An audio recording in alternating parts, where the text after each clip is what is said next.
Hi there, Michelle here. In today's video, I'm going to go ahead and take another look at the what I'm calling the Let's Talk series. And the last one I discussed lighting and what lighting is like for Hoyas in nature. And today I'm going to talk about watering.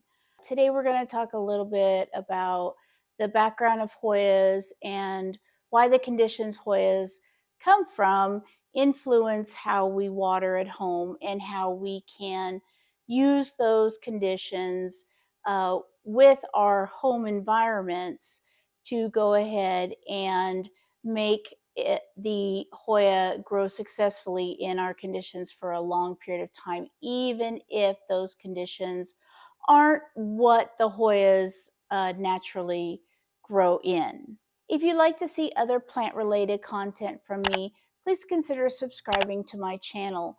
Not only would you receive notifications about my plant-related content, specifically Hoya-related content, but you would help me spread the word about my Hoya channel to the other reaches of Plant YouTube.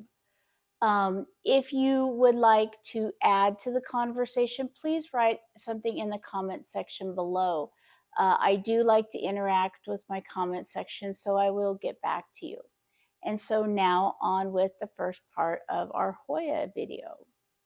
I'm going to go ahead and start with a little bit of a brief overview of Hoyas.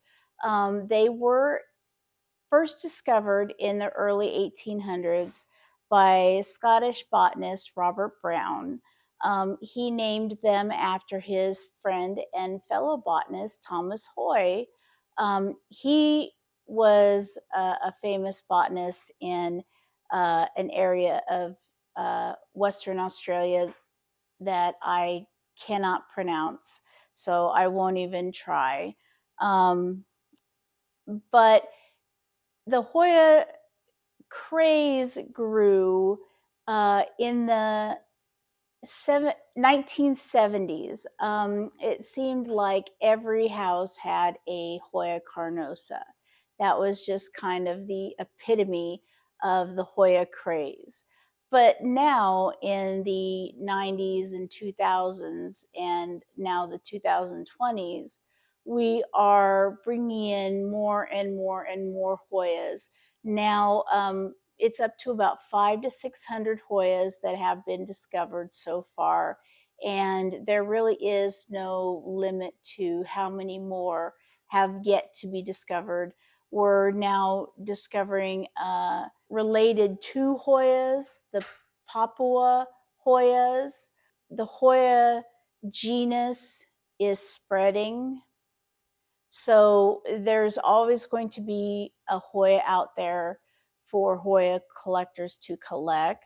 What we're going to talk specifically about in today's video is watering, and most specifically about the myth that Hoyas don't need watering, or the myth that you can just never water a Hoya, which is really, I will say the official answer to that question is maybe. But the real answer to that question is not really. But we'll address that in a little bit. So what I'm going to do is we're going to talk about Hoyas today, and we're going to go ahead and repot some Hoyas as I do this. So I have this Hoya Mathilde that has root rot. I know it has root rot. I know it has root rot by all of these yellow leaves that it keeps producing. It's in pon. It's straggling in pon. It's got rotted. Look at these roots that just pull off. So this is a project that needs to get taken care of, and we're going to take care of it today. But since the roots are already really bad, I'm going to see whether I want to put it in organic mix or do I want to put it still in pon. We have Mathilde Splash probably has root rot too. Haven't touched it in like 3 years. We have lacunosa leopard skin, which needs a actual, actual pot. And this stem has got to get something done with it. I'm not really sure if it's going to grow leaves, but we'll make a trellis for it or something to see if it's gonna grow leaves.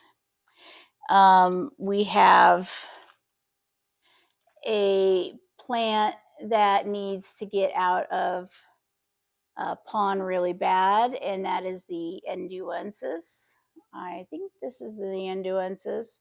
This is the easier cousin of the Kayakamara. I'm going to put it on the bottom of the screen. So this needs to be repotted into something larger. And I have something that has absolutely nothing to do with Hoyas, and that is an Anthurium veitchii. So this looks really sad. It has all these roots are rotted. So we're going to take care of that too. So we're going to take care of those Hoyas as we talk about watering.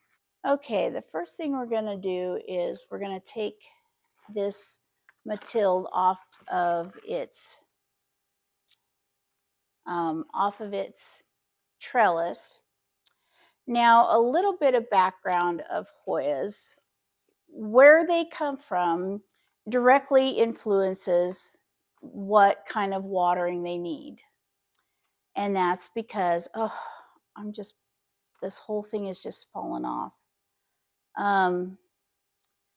That's because Hoyas are grown in most of Southern Asia, including Thailand, the Philippines, India, Malaysia, Vietnam, Bangladesh, New Guinea, and even in some parts of Australia, mainly Western Australia.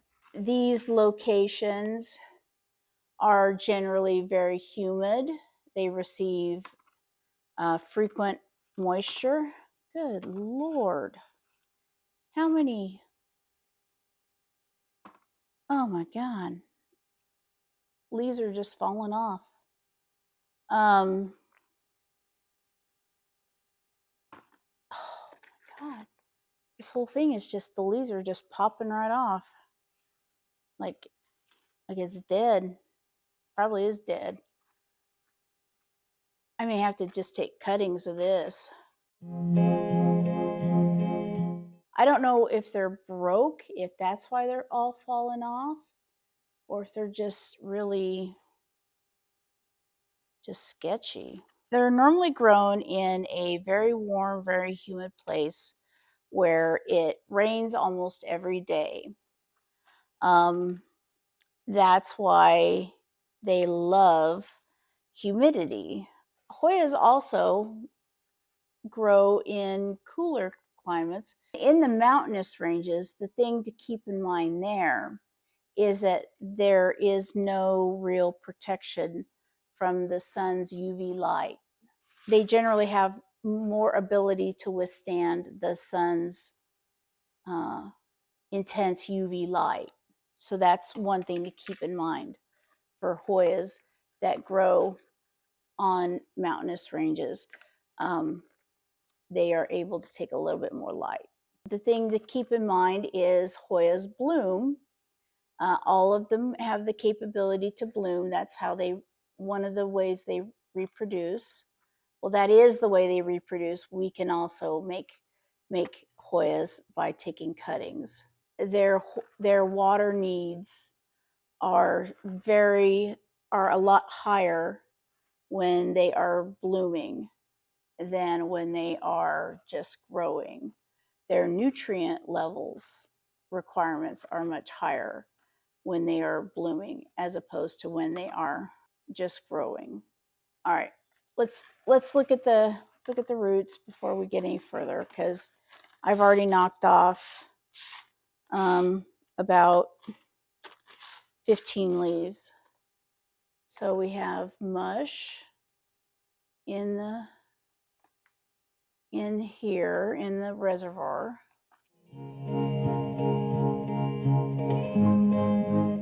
Okay, it looks like we got a separation. We've got 2 stems. And this stem is, I will show it to you in a second. This is the exact reason why I want to get these out of pond. The exact reason I want to get these out of pond. See this right here? See this muck and mud in here? But this is all root that has formed in pond. This is just mush. And I am, as you can see, I am slowly breaking it out, and roots just break off in it. These are dead roots in here. In this is dead. But see, there should be no reason that there is dirt in there, because that is not a dirt. That's never had dirt in it.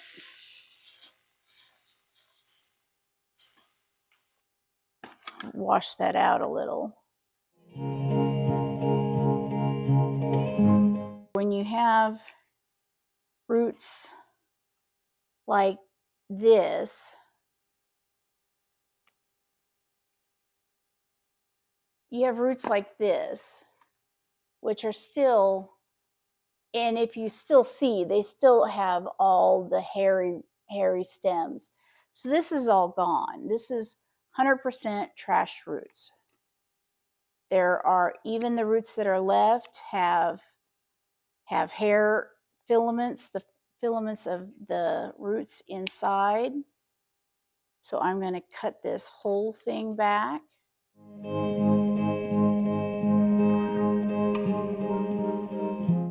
And then we're going to look at this one right here, which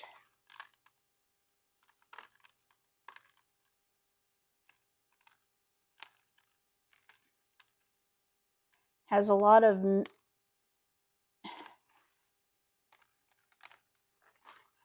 which if you see here, there's a lot of meshy dark roots. In my opinion, those roots never do good. So I'm going to cut those out and see what's left. I may not even have to cut those out, to be honest with you. They're just pulling out as I'm getting rid of the pond.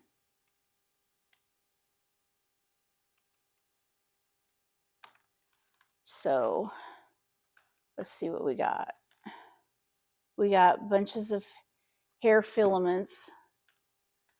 So this is what we got. If you can see, there are hair filaments sticking out. These roots are no good. So we're going to reroot this whole thing again. It's really for the best, especially in a plant that's been limping along for a long time.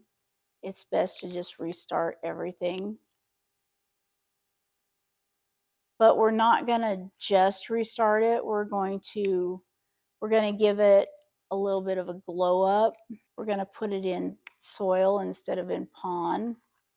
We're going to cut these up because there is something wrong with these petioles. These petioles are just popping these leaves right off.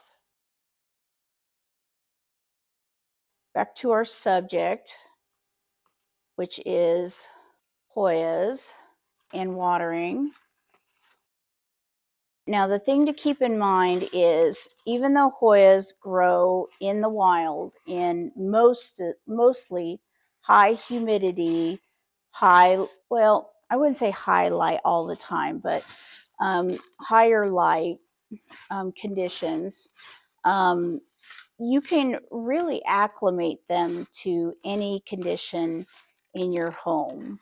You don't have to keep the Hoyas in high humidity. That's not a requirement. I personally do have some cabinets, as you can see behind me. And that's because I do like to try and grow out my plants as fast as I can to give them a chance at growing big and flowering and growing as fast as they can. It's not something that's necessary. So what I'm going to do is right now is I am just taking cuttings from the plant that's left. So I'm going to do that and speed this part up because I also think my battery's about ready to go dead. So I better do this fast. Should have stayed. Were the signs I ignored? Can I help you not to hurt anymore? We saw brilliance when the world was asleep. Okay, I think I've got all the plant part I can get. So my battery's running dead, so I'm going to go ahead and change my battery and get this cleaned up, and I'll be right back. What we were talking about before I did my little break up these Mathilde cuttings was I talked about how Hoyas, although they live in a very temperate climate, you can acclimate them to your climate. The thing you need to be careful about when acclimating your plants to your climate, be it a cooler climate, be it a drier climate, or anything like that, is you have to consider the effects it has on watering your plant. And what I mean by that is you can take a plant that has a certain level of watering requirement. And what I'm doing right now, in case you're wondering, is I am spraying this with Pure Crop 1, if it wants to turn off. Whoop. I'm spraying it with Pure Crop 1 as just kind of a pest preventative. I'm testing it out. There is a foliar application you can do with Pure Crop 1, so I'm trying that to see if I notice a difference with my plant. You need to be careful with watering because the temperature has an effect on watering. The humidity has an effect on watering, and what I mean by that is overwatering or underwatering. If you have a plant that lives in a warm temperate climate, for example, and you you want to acclimate it to your drier climate, you need to water that plant more because it needs to have more water to uptake to compensate for environmental loss through transpiration. The plant will be perspiring per se. Think of it, like you sweat when it's hotter out. Plants, when it's drier out, plants need to, balance out the homeostasis per se. So that's what you need to do. So you need to be careful and not underwater your plants, or you will get some drying. You will get some possibly some root rot. We will talk about this a little bit later, but the way you water can have a impact. For watering, for example, you may have heard of the taco test. Please do not use the taco test to water your plants, or to water your Hoya specifically. A Hoya has a thick succulent leaf. For example, I'll show you this. This Mathilde has a thick succulent leaf. If you try to, this is a thick leaf. A taco test says when it bends, it's time to water. But you know, this is a new leaf. That's why it bends. But if you have, say, a naturally mature leaf that doesn't bend, and if you would say wait until this rock hard thick cardboard leaf bends, then what you're actually doing is you're underwatering that plant to such a severe level that you are causing cellular damage to that plant. That's not good. You do not want to do that just to water your plant, because what you will do is you will put in a perpetual cycle of damage, cell damage to the plant. Too much underwatering followed by a period of watering. And that's not to say that you can't, you know, dry and drench your plant, because I will talk about that later. That's a very good watering method.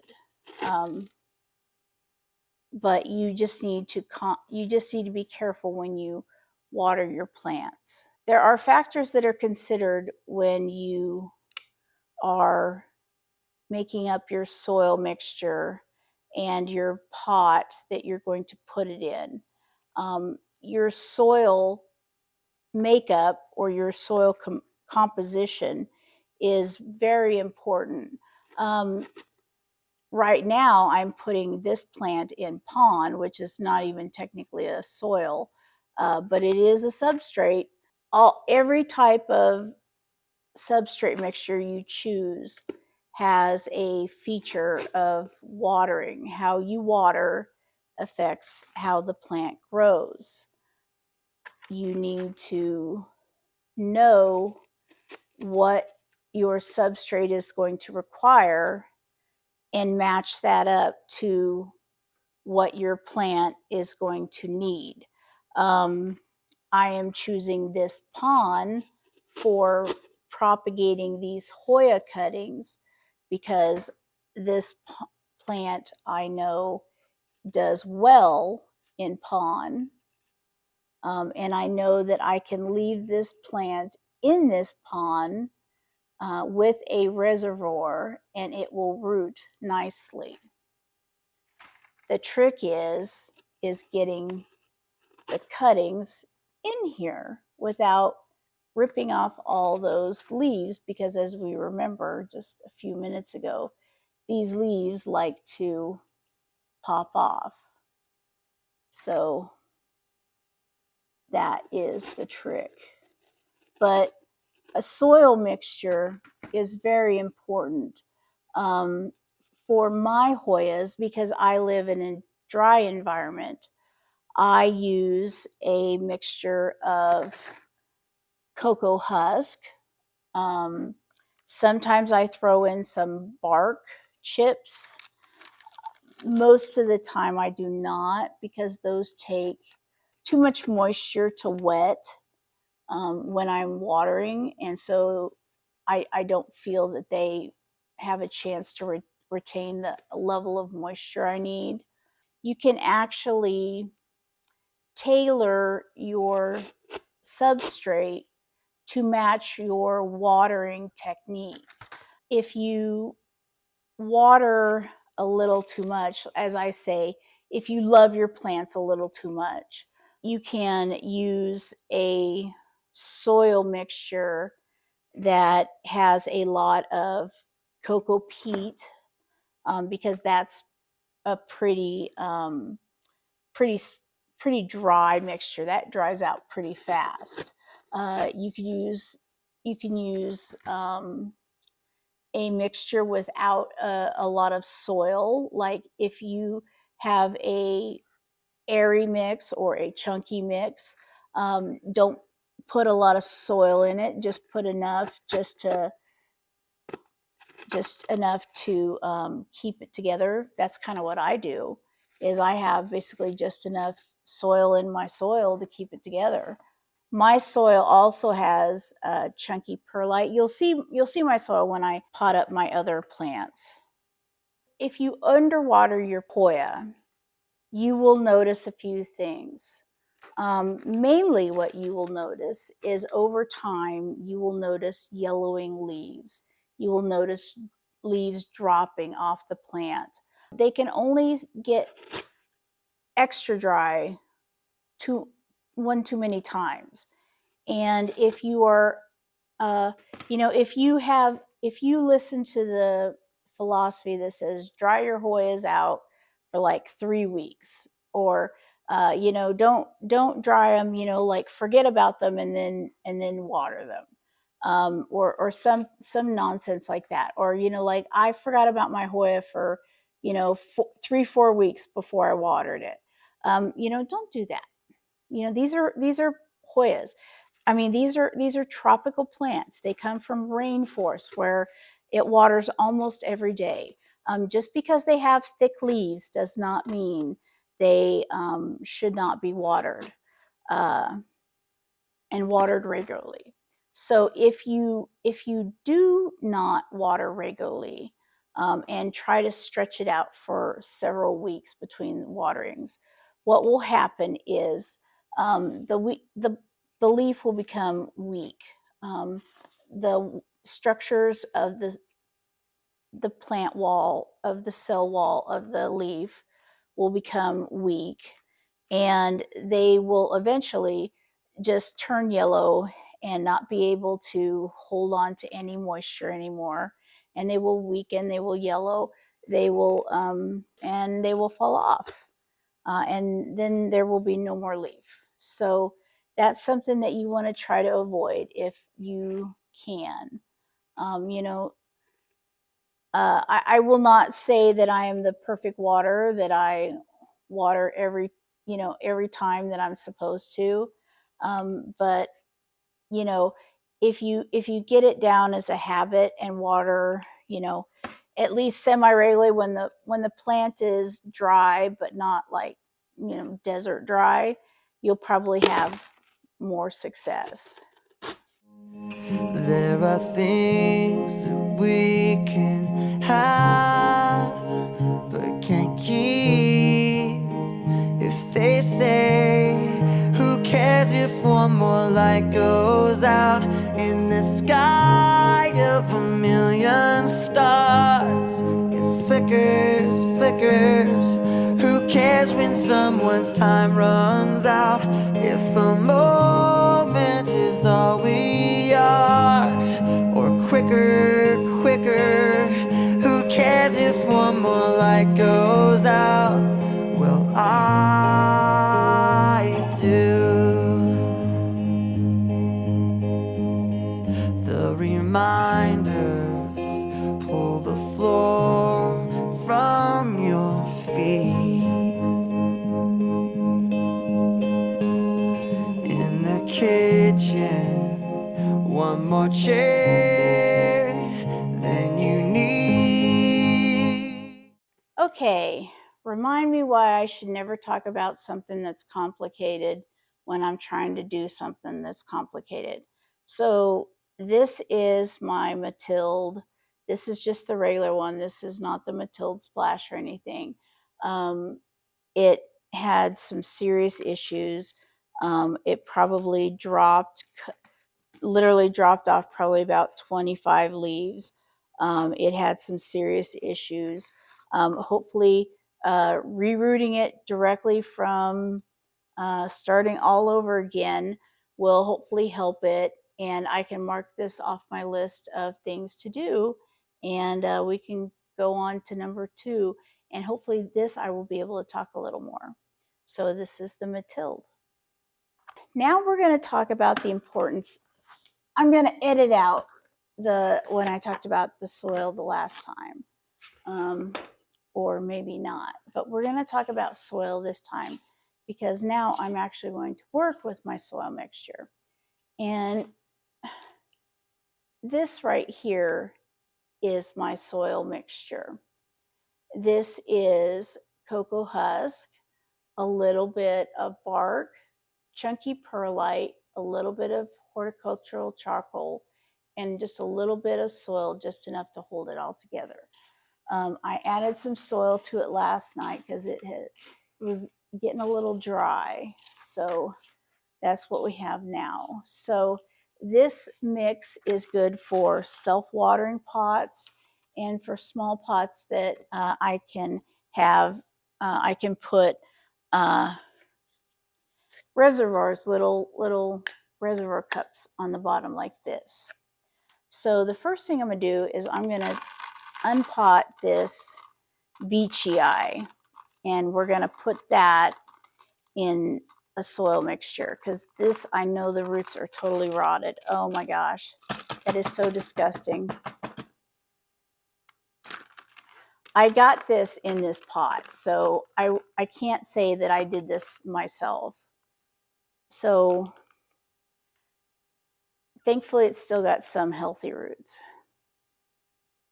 But we're going to pot it in a clear pot that's going to sit on here. It's going to go in here. It's going to have a little bit of water in here, and it's going to be in a chunky mix. So while I'm going ahead and getting my scissor ready to cut,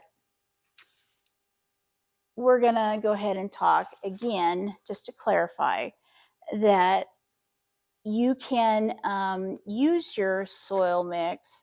You can change your soil mix basically and adjust it to your living conditions. If you live in a climate like I do, a dry climate, then you can put soil in your mixture because it won't be a bad thing to have something that retains moisture. There's nothing wrong with that. Now, if you live in a condition, say Florida, you probably would want to put cocoa peat in it instead. That would be up to you, but that would be what I would do. So what I'm doing right now is I'm just taking these old roots, this old damaged stuff. Gonna cut this leaf where the damaged part is. This is actually not too bad of a condition, considering how bad the growing condition was. But it's important, you don't want your stuff, your stuff. you don't want your substrate mix to be too drying. You don't want it to dry out in a day or two, and you don't want it to be something that stays wet too long. You want it to be something that stays. I like it so that if it stays wet for about a week. That's the sweet spot I like my mixes to be. That's what I aim for. Now, does that mean that I only water my plants once a week, or that my plants only need water once a week? No. That just means that that's the that's the range where I like to, that's the aim I like to get my plants to be at. See, I could probably take that down a little further. Let me do that. And I probably could get some of the soil out. So let me kind of shake that soil out a little more. Okay, let's try that again.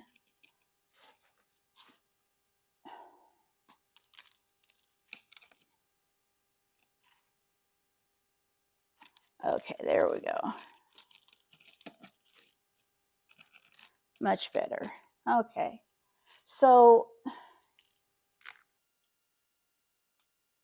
now we get to where we talk about Hoyas and humidity. Humidity is an important part of watering because humidity also influences how wet a plant will be or how dry a plant will be, the substrate. And by the way, this is my Anthurium veitchii, which has no official interaction with the Hoya, but it needed to be done. And so we got it done today.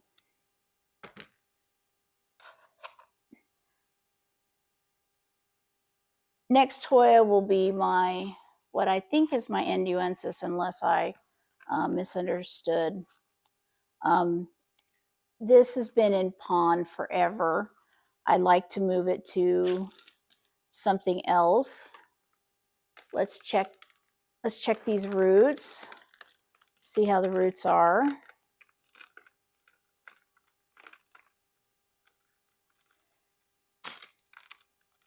Roots seem to be decent. Roots seem to be good. Let's show you the roots. The roots are nice and good. Here's the trick. Do I want to take these roots out of pond and put them in? Because last time I did that, they kind of died on me.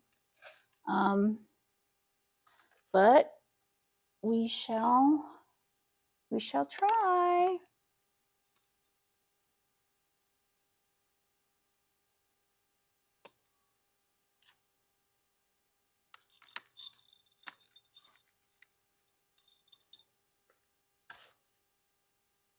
So, you know, when you have a Hoya and your room humidity is, say, 60%, you're not going to need to water your Hoyas as much as, say, if your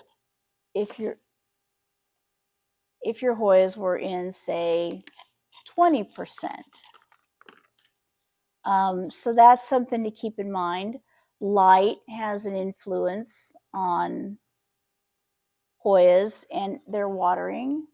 The more light there is, the faster and more frequently you will need to water. You know, so that's always something to keep in mind.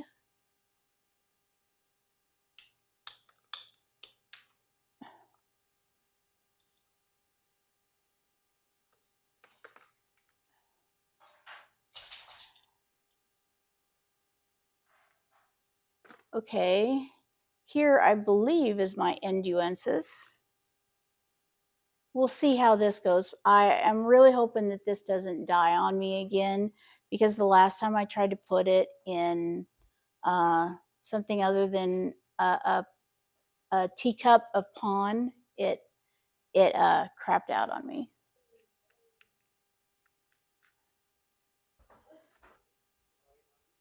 Next is this lacunosa, and this is in very fine, looks like cocoa peat. Looks like it's in cocoa peat. So we talked about lighting. And you know, actually for this, I'm not even going to break this up really. I'm just going to drop it in the middle of the pot with this, and I'm going to make it more of a, I'm going to make sure there's more soil in this.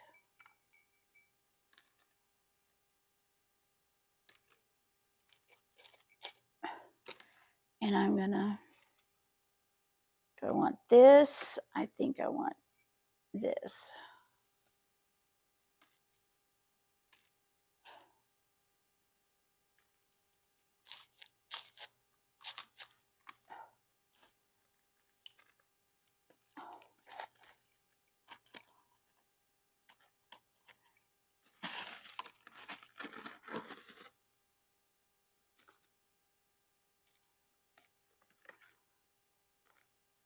Okay, but there's other conditions that influence watering too. There is beyond room humidity and lighting. There's also um, the season. Um, when the seasons change, um, and fall comes, and there is less light in during the day, um, Hoyas need less watering. Um, when the spring comes, they need more. So that is something to keep in mind. Um, there are all sorts of environmental factors to watering. Um, you know, if you have a young plant as opposed to a mature plant, a young plant will tend to need a little bit less moisture than a mature plant will, because that mature plant is doing more at the mature plant is doing more growth, more photosynthesizing, is supporting more leaves. Just 'cause you can't see it doesn't mean. All right, there we go. And there is our lacunosa leopard skin. Very nice. I like that. I think that one turned out pretty good. Got one leaf backwards, but hey, turned out pretty good.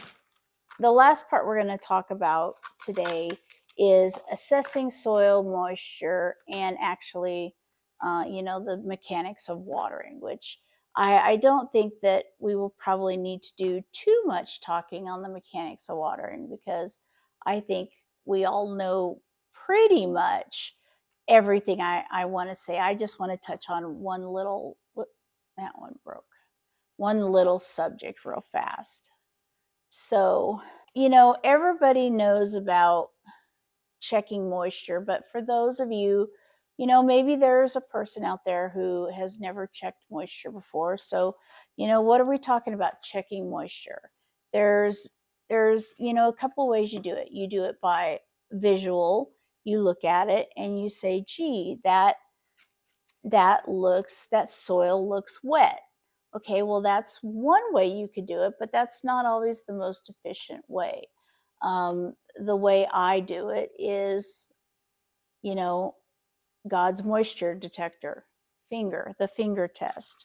And that is literally sticking your finger in until the first or second digit and seeing how moist or how dry your plant is. Um, in general, if I stick my index finger into a plant, a Hoya, and it is dry until the first digit, I consider that plant damp, and I would water it if that is a plant that needs to stay damp at all times, because that Hoya has dried out a little bit, but it's still inside the plant is still moist. So I do that. Now, if the plant is dry until the second digit, until the second knuckle, which would be 2 inches down, I would consider that plant dry, and I would water it for the most part, unless it needs to be very dry. And then I would I would wait until it goes down to the third digit, or until I can reach into the middle of the plant pot. Holy cow, this is in LECA. I didn't even know I had a plant in LECA anymore. Wow, this should be interesting. Oh yeah, it is interesting. Huh. I didn't even know I had a plant in LECA anymore. Well, we'll have to get these roots separated. There's just a little bit of rot, just a little bit of root rot. Some gigantic thick roots though. Holy, look at that root. Look how thick that root is. That root is gigantic. I've never seen such a thick root. And it wraps all the way around the pot. Oh no, that's a stem wrapped all the way around the pot with a peduncle. There is a peduncle inside the pot. Okay, well, we're going to have to cut the pot. There's more than one peduncle inside the pot. Okay, well, let's cut the pot. I hate cutting the pot, but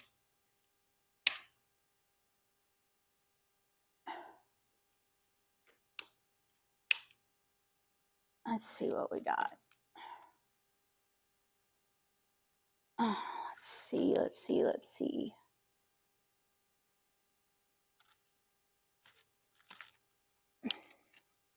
And of course, and there's a leaf here too.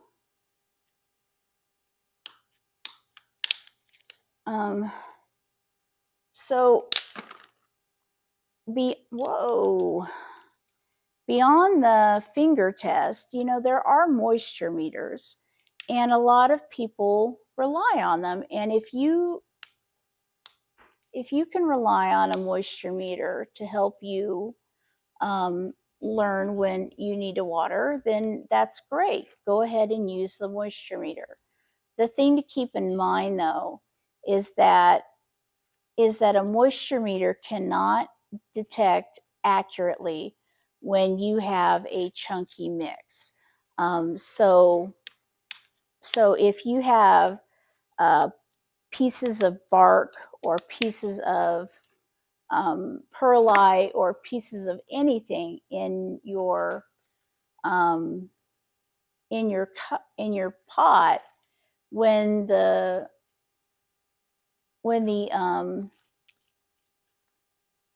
moisture meter hits that, it's not going to be able to register a moisture level for that.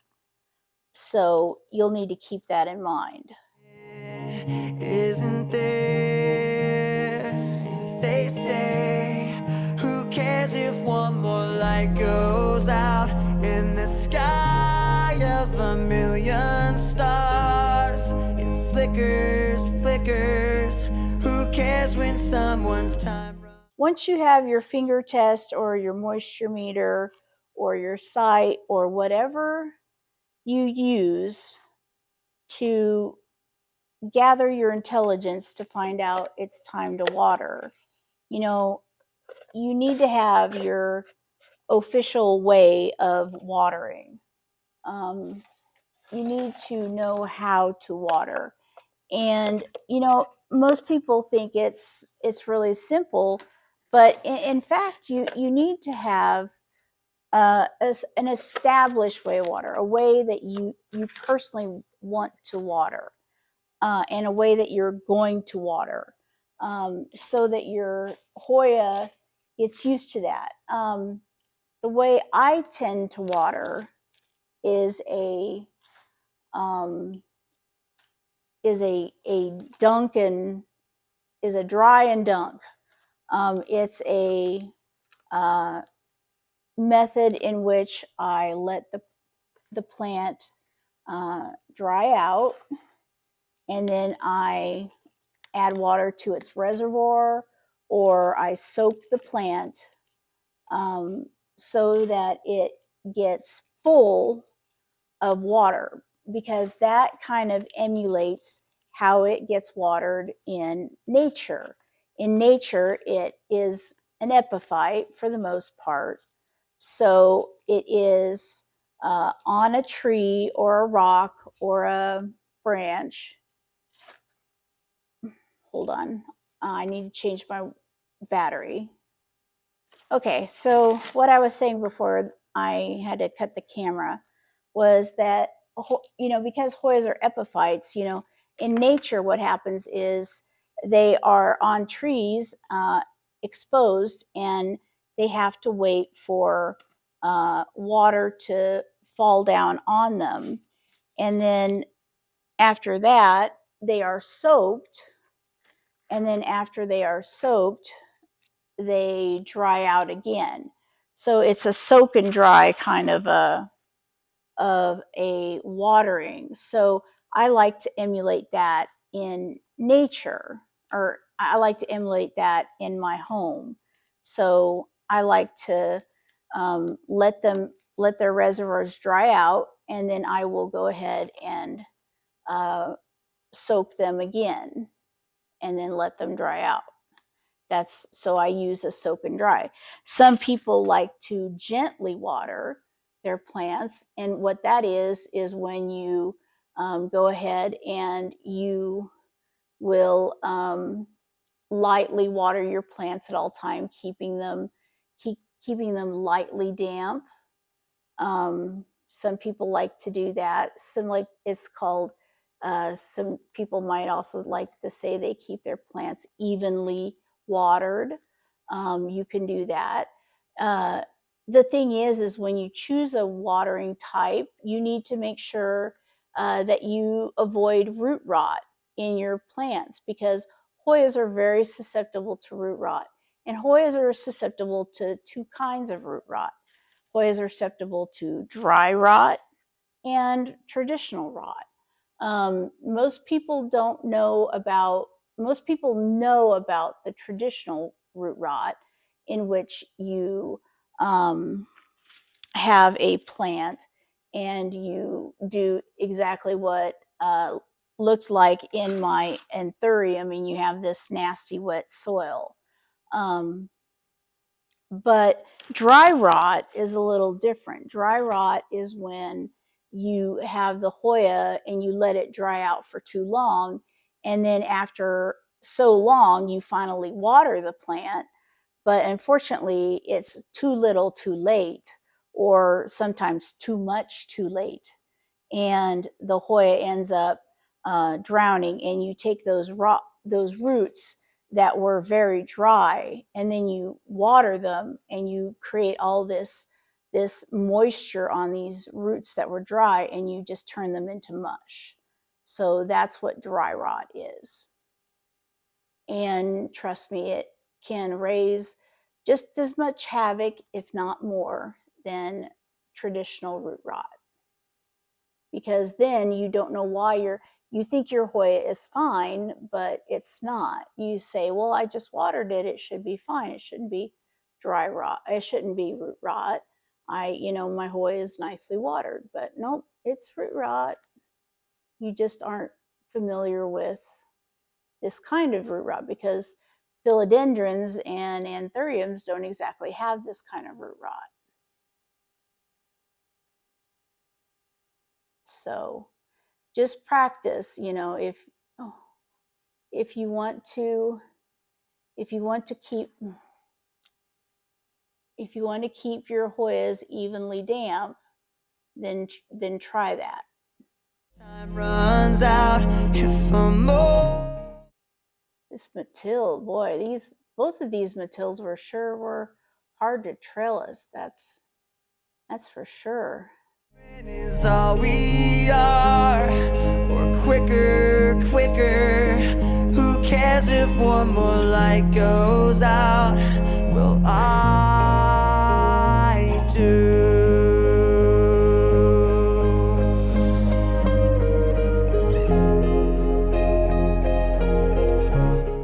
Sorry, I have this song stuck in my head, and I am sitting here in my brain, singing this same lyric over and over and over again, and I'm realizing I'm not talking on my video. So this is my Mathilde Splash after repotting it back up. I think it's going to be a lot happier like this. Okay, so that's my video for today. I hope you enjoyed seeing me repot some plants as well as talk about Hoya watering information. I know that it might be a little basic, but I hope that even the most advanced Hoya growers would pick up on maybe just one little bit of information. I hope that you were able to pick up on something at least through the video, or at least have a little fun while watching this. If you have any questions or would like to include anything, please put it in the comment section below. I'm so glad that you stayed and watched through till the end. If you have any comments, please let me know. And until next time, I'll see you then. Thanks so much for joining me today. Have a wonderful day. Bye.